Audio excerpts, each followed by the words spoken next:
राधे राधे। रागानुगा भक्ति के विषय में मैंने आपको बताया है कि वैसे इस भक्ति में एक ही विधि है और एक ही निषेध है।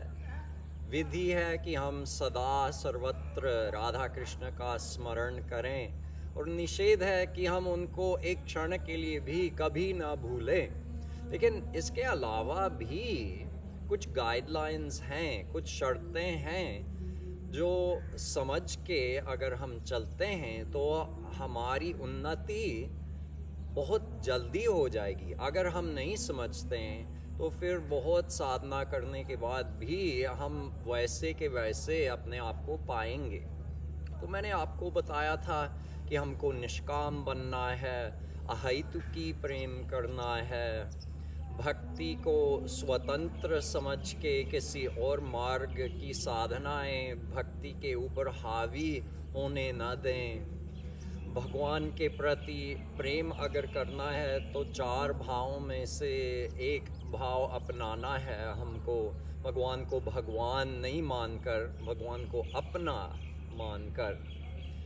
हमको गुरु की भी आवश्यकता है। गुरु भगवान का दूसरा स्वरूप है। उनको अपनी आत्मा के समान मानकर जैसी भक्ति भगवान में हो वैसी ही भक्ति गुरु में हो। हमको अनन्यता पूर्वक भक्ति भी करनी है। हमको निरंतर भक्ति भी करनी है।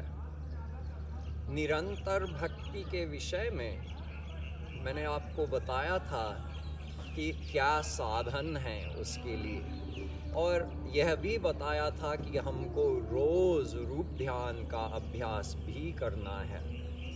रूप ध्यान का मतलब है बैठकर कर्म संन्यास वाली साधना हमको रोज़ करना है।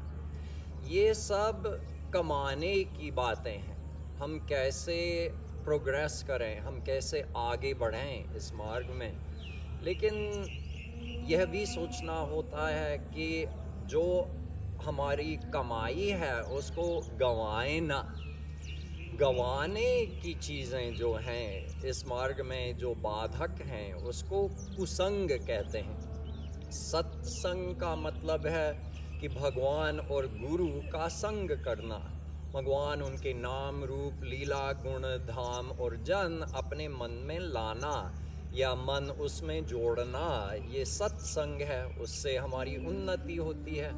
और उसके छोड़ के जो भी बचा है यानी माया, अगर हमारा मन माया का संग करता है, सात्विक राजस तामस के क्षेत्र में अटैच हो जाता है, तो उसको कुसंग कहते हैं। कुसंग करने से हम पीछे हट जाते हैं, या कम से कम हमारी बढ़ने की गति कम हो जाती है। तो हमको कुसंग से बचना है। कुसंग से बचना और सत का संग करना, यही 2 प्रमुख बातें हैं इस मार्ग में। तो आगे वाली वीडियो में मैं आपको बताऊंगा कुसंग का स्वरूप क्या है। कई प्रकार के कुसंग होते हैं, वो सब मैं डिटेल में समझाऊंगा। जय श्री राधे।